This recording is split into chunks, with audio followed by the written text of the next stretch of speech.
Hey, everybody. Happy Wednesday. This is part 2 of this couples conversation. If you missed part 1, make sure you go check that out. We will drop the link to the YouTube channel in the comments. Go and check that out. All of our previous episodes are there. So if you're brand spanking new to hanging out with us on these Wednesday evenings, you can go and catch episode 1, introduction. All the things are right there. So we're going to kick this off.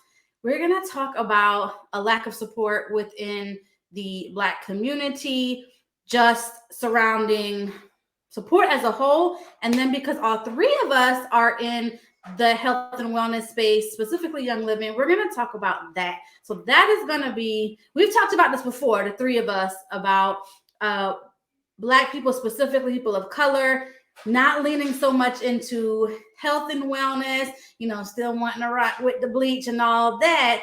But we're getting a second opinion. We're getting the fellas' take on it. So let's jump into it, y'all. All right. So gleaming from last episode, my question was, why is there a lack of education? You have people like me who's willing to go out and teach. I know there's several people around here that like to teach. So what is it that I'm missing from teaching and providing the education that the community needs? Or how can I get in front of those people? So I can add a little piece to it to start us off, but I honestly think that is more difficult to reteach than to have an initial, teaching of something. So as we grew up, health and wellness, I can't speak for everyone, but I can speak for my household. Health and wellness looked a lot different from the way it looks in my house right now. So you're talking about pine sol, bleach, chlorine. I'm talking about all the way from dropping bleach in your bath water, and that was the old school method, right? You're not clean unless you have some of that chemical stuff on you, right? Not knowing that it's slowly killing you. So if the house didn't smell like pine sol after mopping or orange glow, you got to hit that back, right? Now when I saw get it right, a drop of a cap full of thieves and a whole mop, bucket of mop water, I'm like, what's that supposed to do? And she's like, no, this is it, and that's too much. No, this need to be at least brown. The water need at least to be brown for me to mop this, right? And so I wasn't programmed in wellness, right? And so to revert back to the question, I think it's you're struggling against having to reteach or unteach me to teach me properly. And as a grown up, I'm like, I have been taught my ways already. So what you have to show and prove to me that this other method, which by far is a little bit more expensive than my chemical method, you have to show me that is cleaning better or producing better results, right? And so if you can't do that offhand, I think that's what's kind of dampening the teaching aspect of it, because I'm hesitant to unlearn what I was taught for 30 years before the introduction of wellness in my life. Well, thank you for that. Yeah. Go ahead. I mean, I think it, like for most people, well, I've done for all this time. My parents done it all this time. It doesn't happen. So what's wrong with I've been doing this whole time? You know what I'm saying? So, like, my wife would throw a fit. I bring the wrong thing into the house. Like, grout's real complicated to clean, right? Especially it's white on counter, stuff like that. And it just in me to still bring some of the, she called it mess, into the house. And then she was like, "What are you doing? What are you doing? I got this." But the thing about it is, I wasn't in a position or wanted to learn. You know what I'm saying? So when you're dealing with somebody who's been doing it for 20, 30 years, and then you try to tell them, "Hey, this is a better way." Well, my way been okay, so what are you trying to tell me for? You know what I'm saying? So I think it's real hard to reach people because they don't know what is, like you said, kill them slowly or a better, more healthy way of doing it. You know what I'm saying? So it's kind of hard to help people who don't see they need help. I think I'm in agreement with both of them. I think there's two other aspects to it. In the Black community, the first one is pride. We very prideful. So I think the way that we're approached has to change. To AJ's point, and not saying I'm not to put Adriana on blast, but I think we all do this, right? So he brings the mess in, right? And you jump down his throat. Hey, why you bring that in here? You know we don't mess with that. Right? So now I got one or two choices. I either feel stupid or I'm gonna fight you on why I think it's a better option, right? That's that pride and that's that ego that exists in our culture. So I think we have to come from it's almost, I hate to say it this way, but it's almost like we gotta patronize our own people, you know, because we have to be made to feel like it's our idea or to feel like it's coming from a place where, man, I just learned that. So I'm telling you that I learned something that you already told me, right? It's I think there's a pride aspect there. I think that's the barrier in how we speak to and deal with one another. I think that's valid. When they don't know, I think that goes a long way. But I also think the other issue that you're dealing with is trust. We don't trust people. If I don't know you, I don't trust you, right? And I can know you and still not trust you. So give you an example. I can have a cousin I know and love, right? Cousin Ray, Pookie and them, whoever, who I love him to death. But he come to me and he's like, hey, I got a business opportunity for you. It's going to make us millions. Matter of fact, I'm about to invest in Bitcoin with FTX, right? I know Ray and Pookie. They're my cousins. I love them. But maybe he got a bad record. I don't trust him, right? So it don't matter what he tried to tell me. I'm not going to be responsive, right? So understanding that has to come, or understanding has to come into play, because even, and I know we're going to touch on this probably a little bit later, even when she started bringing natural products into the house, like, I know my wife very well. I know she would never do anything to purposely harm or hurt anybody in our family. But when those oils came in and they smelled like butt, I didn't trust a single thing she was telling me. So you really got to come from a place of understanding. Understand that we're paranoid, we don't trust, and we sometimes are kind of prideful, which means it's going to take a lot longer than you think. Yeah. Well, Mr. Anthony already took us there, so we're going to go there. If you've seen any of our episodes, you know that Dayna, Andriana, and myself are all part of the best network marketing company out there. I'm going to say it. Don't argue with me because we're not going to do that. But we're with Young Living. Young Living is a complete wellness lifestyle company. Check it out. Go follow us. Our handles are on our little names here. But it can be something that everybody's standoffish about. We talked about it in a previous episode, like I mentioned. The Black community being receptive to essential oils specifically. Andriana has said in that episode, you know, they're looked at like voodoo and witchcraft and all the things. Go check that out. That's a really dope episode, by the way. But what was y'all's first take? We'll just start with bringing wellness in. What was y'all's first take, first opinions on that change? Because if Andriana and Dayna were anything like me, we got lucky because we were in the middle of moving from England to Germany. And so we can't take stuff with us. So it was easy for me. I was like, throw it all away. When I get to Germany, I'm buying everything. It's about to be boxes on boxes in our mailbox. I didn't know the strategy at first. I'm sure. Wasn't aware of the strategy. But he had no choice. Like it was like, we need to clean the countertops, the refrigerator, because somebody else been using it. Oh, this is what you got to use now.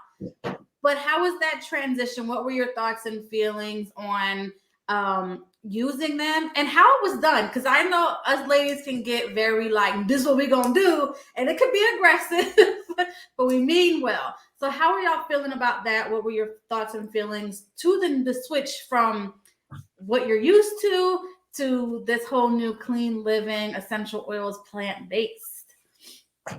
So I brought everything in 5 years ago, and he was gone somewhere, and I just threw all the mess away. There was mess in the house, and I said, "Here, this is what you got to do." And what you say? Okay. But I'll be straight with you. Growing up, my son got this issue too. Strong BO. My son BO so strong, we had to put deodorant on him at age of 2. No lie. And mine's strong too. And I whatever she gave me, I did. But that deodorant for me, they reformulating it. Don't talk about that. I'm sorry. I got to use that aluminum stuff, whatever the old stuff. I got to use it. Aluminum free. Aluminum, whatever chemicals they get, I have to use it for that. He said I'm all for it. I'm all for it. But I tell you, that was 2 points, and I'm gonna make these 2 points after that right there. My son is the same. My oldest son is the same way, like very, very strong BO, and I think this was one it got to her nose one day, and I think he was like, we gotta forfeit something. Like I have to figure out how to do it. But if you go buy anything, you read that label and you make sure it doesn't have any aluminum in it. And she gave me a list of different deodorants that I could buy for him, but he needed it, right? But I can go back to the question of one of the first things I remember when she did the transition.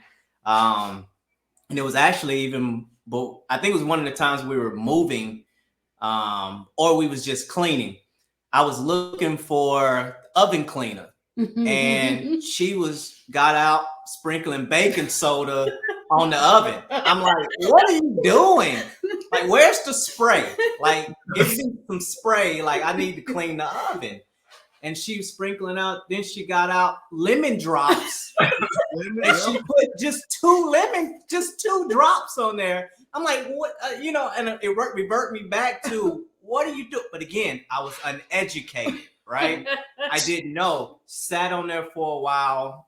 So the first introductions was she know the type of person I am. So she did it real lightly with just lemon, peppermint, and vinegar and baking soda. Those were the things that I noticed the most.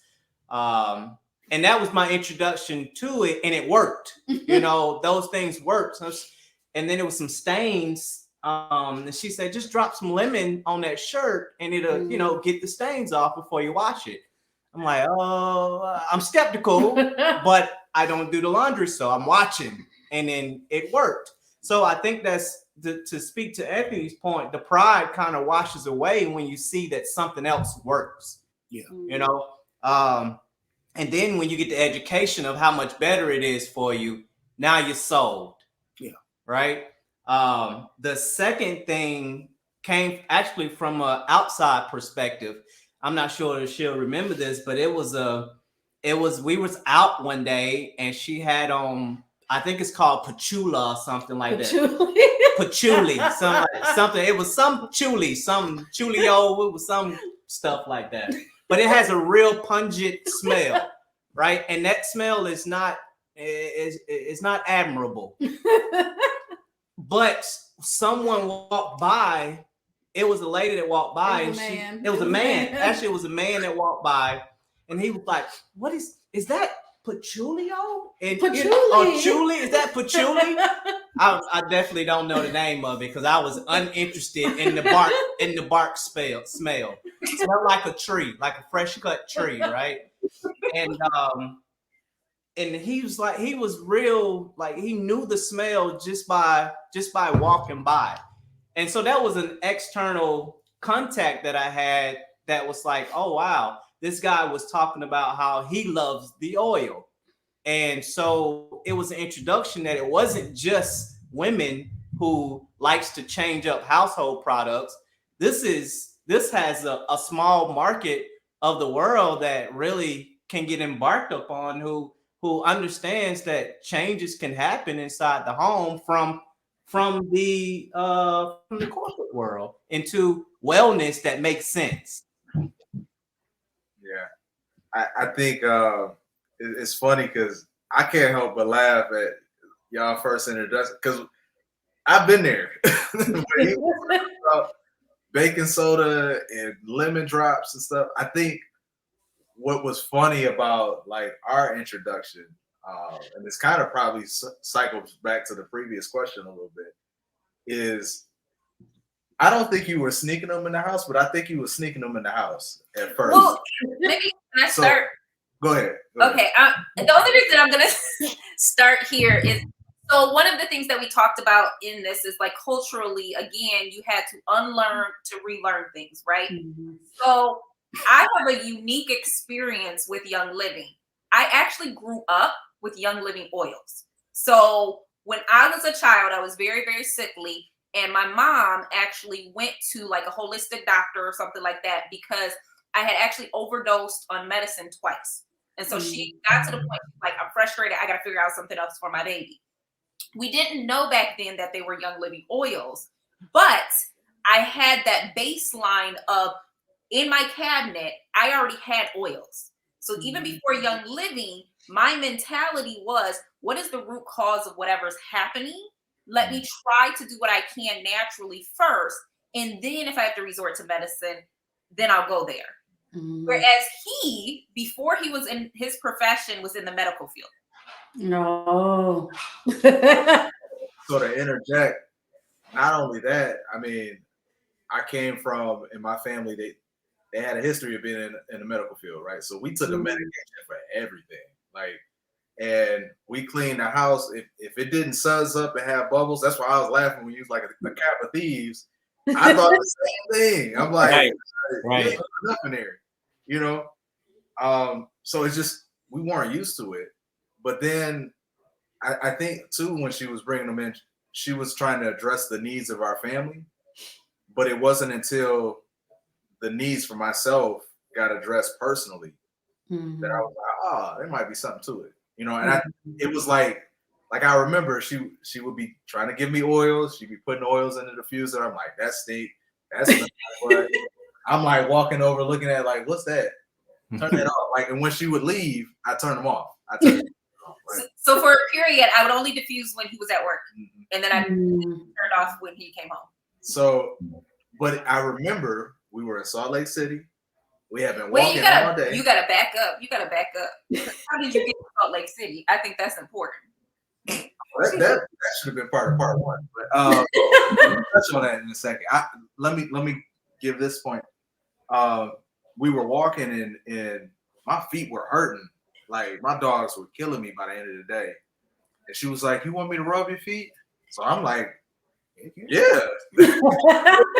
You know, and she put Pan Away on my feet, rubbed it in, and I'm telling you, I was like, that was my aha moment. I'm like, oh, that felt kind of nice. Like that worked. Yeah. So to Angelo's point, like once you find it out, you don't know what you don't know. You start digging in, you start doing more research. And I'm like, oh, like then I'm talking to her. Did you know this oil good for this? You know about patchouli? You know, like I'm talking to her, and she's like, "Yeah, I told you that like a long time ago." So sometimes we be ignorant, sometimes we just don't know, right? Right. But the reason I said that, what you wanted to talk about, touches on part one, because like I don't even remember your motivation for wanting to go to Salt Lake City, if it was like business oriented with Young Living, or if it was like for you to get to the farms or whatever. You remember? Yeah. So so this is once I was reintroduced to Young Living. I was tricked into getting a kit. My my older sister and my mom's purchased my kit, and I remember I was nickel and diming, just getting like one oil here and there, slowly getting them in our house. And it was a little after I got like my first check. And he was like, we agreed that you weren't going to do any type of business like this. Why are you doing a check? And I'm like, I'm not doing a business. I don't know why they sent me a check. I'm like, and meanwhile, I'm like, they got you. Right. They got you. I'm a fashion, right? And so they announced that Young Living was having their convention. And in my brain, right, the only way I know about a company is I need to go there, right? And so they announced, and I'm an idea person. I'm not an executor. And once I'm set on something that I'm going to do, I'm going to do it. So I purchased 2 tickets to Young Living's convention because, of course, my husband's not going to let me go all the way on the other side of the country by myself because we live in Michigan, Detroit. So I had 2 tickets, and what was it, like a week before or something? Yeah, and we paid way more for those tickets. Wait, so it was like a week before we need to go to convention. I'm like, hey, babe, I got these 2 tickets and we need to go to Salt Lake City. Mind you, it's like 8 years ago. So there's like, and we go every single year. I love it there now, right? And you're seeing more Black people, more like just culture coming here, period. But 8 years ago, it was white, right? So while she's trying to convince me to go see these oils, and I'm like, I don't like them. I don't like the way they smell. Like, it didn't resonate with me, you know. And then I'm like, oh, you starting a business now too? But to her point, I wasn't gonna let her go all the way across country. She wasn't a great flyer at the time either, and she wasn't a good TSA checkpoint person either. Like, I'm pretty sure TSA has my picture anytime I go to the airport. Yeah. I gotta check to see if you're on a no-fly list. Like, I always get flagged and always get searched. Do you? Oh, we can't fly together. You gotta fly separate. No, I don't even go through TSA with her. I'm like, where did my husband go? I be on the other side. I be putting my belt back on her shoes. I see her at the gate. Oh, that's awful. So I know y'all always go to convention, the Mott's. I always see your pictures. So this past convention, for all of you watching that don't know, most network marketings, but specifically Young Living, have a massive, like, once a year convention. I don't know anybody who does on a scale like Young Living. It's huge. But I was finally back stateside 2020, right? 2020, we came back. Yeah. 2020. So we didn't have it. It was virtual 2020. So was it? I don't know. Anyway, this year just gone. Yeah, okay. So for June 2022, it's 2023 now, y'all. Okay, I went for the first time. Was like, it re-solidifies everything I already felt about Young Living, because one of the things, like Dayna kind of just mentioned a little bit, was that you can go to their farms and you get to see the process and touch all the things. And I know for him, he hasn't been, and I would drag him at one point. But when I said, look, I'm going to do this business because I started using them specifically for sleep, and my sister flew over during spring break, like 2 months or maybe a few weeks after I'd gotten my kit, and I had like Gentle Baby and the diffuser, and she was like, whatever that was going in that thing had me sleeping like a baby. I want to get one. So it kind of spiraled from there. When we had the kind of conversation that I was going to do this thing, he did research on the company as a whole, but he hasn't had that kind of introduction to the real thing. And I don't know, AJ, if you kind of done research on Young Living or whatnot, but I would like to get y'all's perspective on just that piece. Does it matter to men and to you guys as a whole, the type of network marketing? Because we talk heavily about network marketing, and I know for a lot of people, that can be a sore spot. Like they feel like they're scams, and it's heavy with women. So I'll just say they feel like their ladies are going to get tricked and they're going to blow all their cash because they're about to end up with thousands of, inventory dollars at their house.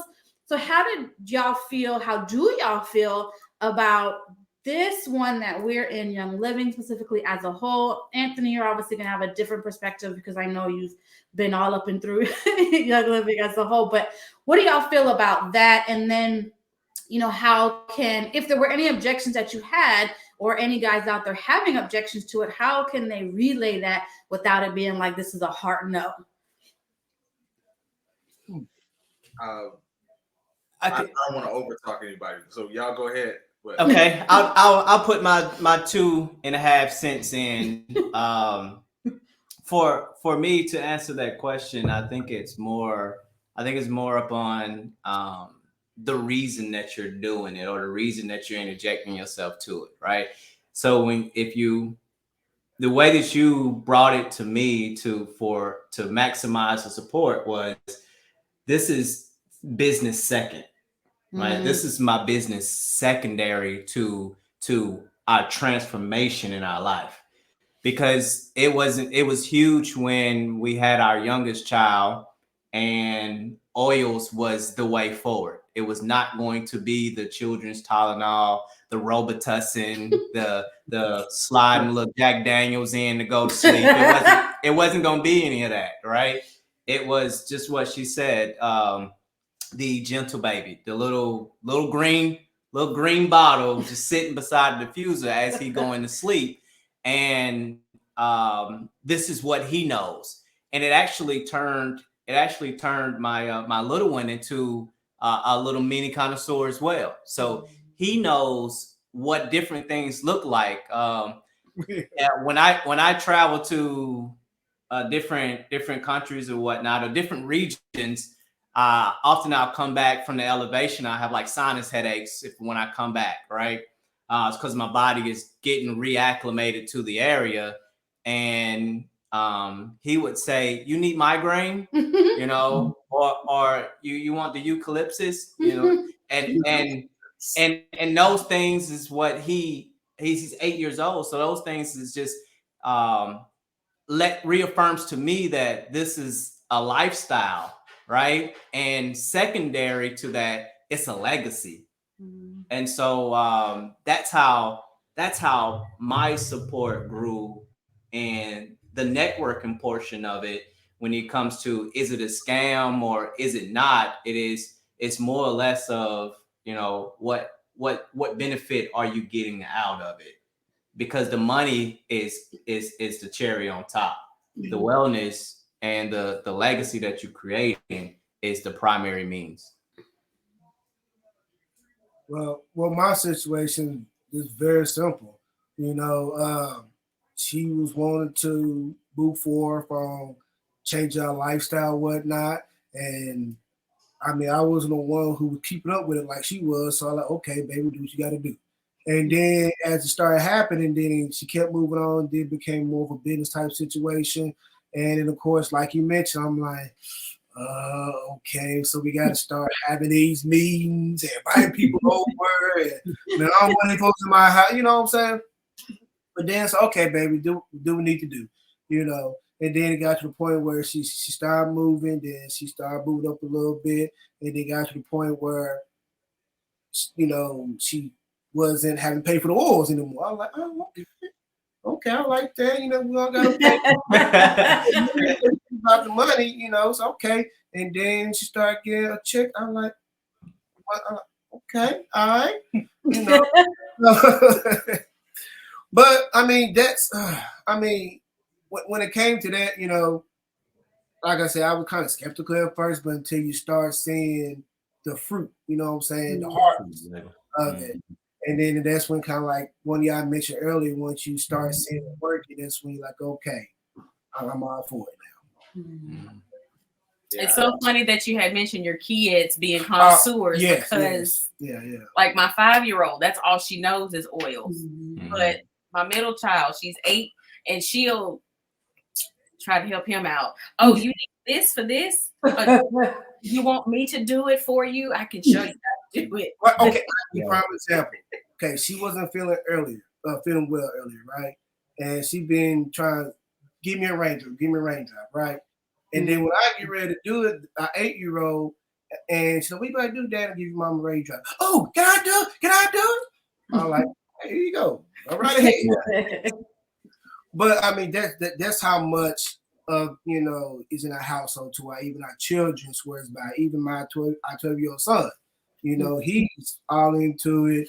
Go and get this, go and get that, trace away, pan away, all that stuff, So that when my kids start gravitating towards it, even though that's what we taught them, and they say it works, it worked for me with pan away stuff like that. That's when I got on board, So I think this is Adriana to kind of fold back into an earlier question. I think that that is the way you move forward, right?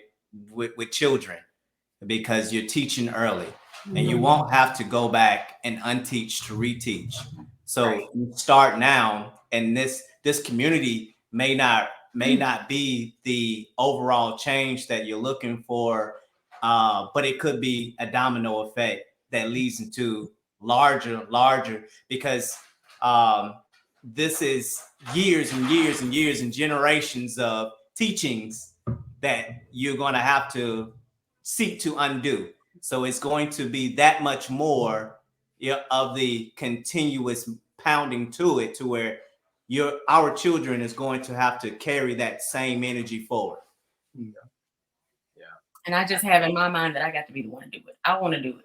Not my kids. I want it done right now. Yeah. It takes a village, honestly. But I guess just to go back, like understanding and setting an expectation. As all of our experience was when our wives got involved with Young Living, it was because they were looking for solutions, not because they were looking to make money, right? Yeah. And one thing I will say, at least from my personal experience, and this is why I was like, "Oh, they got you." I don't know if she's ever mentioned this, but we've done network marketing before we got into Young Living, to some success, and then I've been recruited or attempted to be recruited to other companies before. So I'm like, I know how this game works, right? When Young Living comes around. But I think one of the best things about Young Living is it's not structured like a network marketing company. Honestly, from going to convention and going to see, we've been to headquarters, going to the farms, the whole nine. It's a business. It's a business, right? So I think even if a person is looking at it from the aspect of I can make changes to better my family, that's great. But if you also are looking at it from a business standpoint and you want to get your husband or spouse on board, you got to come and approach it like a business. So how many, just to give an example, you went into a bank and you said, "I need a business loan." And they'd be like, "Okay, well, where's your business plan?" And you're like, "Yeah, I ain't got one." They're not going to give you the money, right? Get on out. But how many times, in family, in this type of situation, whether at Young Living or any other company, somebody gets involved and they're like, "Yeah, I'm going to do this business." "You got a business plan?" "Nah, but we're going to do this business." It doesn't inspire confidence in the route forward, right? So Young Living is one of the, especially now, Young Living is like one of the few companies I've ever seen that is structured like a business first. So that means you could legitimately come in and say, "Okay, we have X, Y, and products. These are the ones I really enjoy, I specialize in, I'm gonna focus on, and this is what I sell, right? And if I do X, Y, Z amount of volume each month, this is what my check gonna look like, right?" You can literally run those numbers. They got all kinds of tools to do that, and it's legitimate. So I would say to any man that's hesitant to support his woman on this journey, be patient, be open, and just help her. If she don't have a business plan, help her get a business plan. Get a business plan, and if you ever get an opportunity, visit Salt Lake City, visit the headquarters. It's absolute. I look forward to it every single year. Yeah, I'll leave it at that. I know when Dayna and I first met, I remember her telling the story of it was you going to convention and talking with some OGs in Young Living, and they gave you numbers, and you were like, "Oh, we could do this," and I was like, "Yeah, that'll be him," because I'm like, "Oh no, not the numbers." He's like, "Well, what's it gonna be?" I'm like, "We gotta do that." Like, just know. Yeah, I was cracking up when we went to convention. He met, so our Royal Crown Diamond upline is Scott and Brenda Schuler. If do you guys know what Scott looks like? He looked like the brawny man mixed with Sons of Anarchy. Sons of Anarchy. Yeah. So that's how he always describes him. So he's, I mean, he's like tatted, rides motorcycles, bearded up, like, and what did he say to you? Like, because I introduced him, I'm like, this is my husband, da da da da. I asked him, I said, why do you use this stuff? Or something to that effect. Like, what's so good about this stuff? And I kid you, he said it to me just like this. I kid you not. He said, it works. I said, but yeah, like how? You know, like what, you put it on, you know, like he's like, I don't know, it works. Mind you, he's a doctor. He's a doctor. He's a doctor. And because I was working in the medical field at the time, I was like, all right, so this doctor just told me it works. So like for some reason, it's like he gave me 2 words, but he said so much more in those 2 words. Yeah. Because of the confidence behind it. Right. Yeah. Yeah. How do you get paid? I don't know. I just get paid. You're saying a lot without saying very much. Yeah. Right. It carries some weight. That's dope. So Andriana, Dayna, y'all have any other questions you want to ask? Nothing else? Oh yeah, we know you, girl. 2023 gonna be different. It's gonna be different.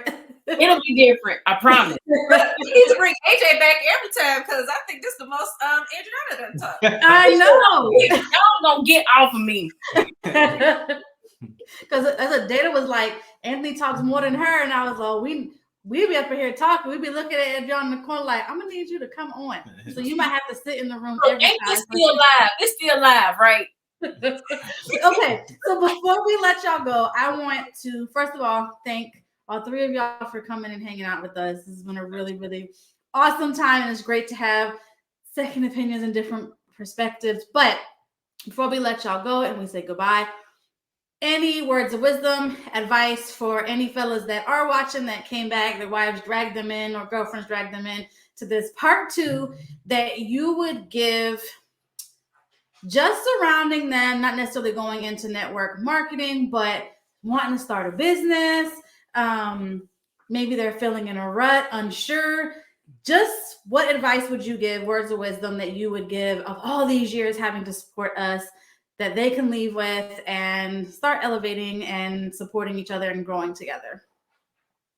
I want to steal this one first because I was okay. Be her biggest fan.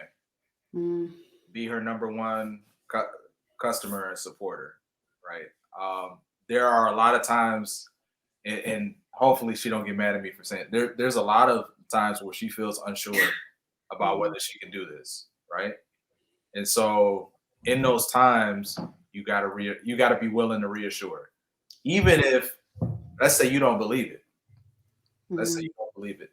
You gotta show her that you believe in what she's doing, because I've learned this over the years. It's a lot bigger to the women in our lives than it is to us. So for us to sideline it or not support them is probably more devastating than, hundreds of thousands of people that tell them no. And he's my strongest leg. All right now. Okay. So Anthony hit a really valid point on the support side. And I will caveat that with the business side for the fellas that think real or financially sound and are looking at it from a business aspect or business perspective. And with an analogy, you don't make a paycheck to pay the bills. You make a paycheck to provide living, to live. And so you're not using the oils to cure sickness. You're using it to prevent sickness. And I'm not even sure if that's legal for me to say in the sense of Young Living. I think it's Too late now. But you might have to bleep him out. Where's the edit button? You got to edit. you might have to edit that, right? But in a sense of wellness. So you're practicing wellness overall, and not being reactive to something that has entered your body. Well, I'm gonna keep mine real short and simple, and kind of touch on both y'all just said.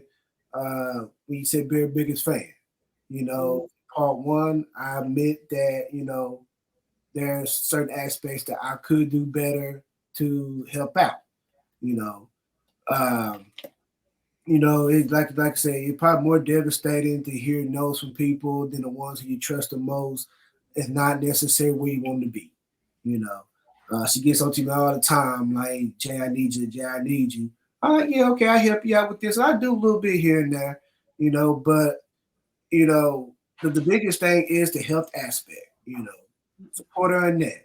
And then just, if you're still skeptical, just keep to staying with a little bit longer and help her out. And trust me, things will get better. Things will work out.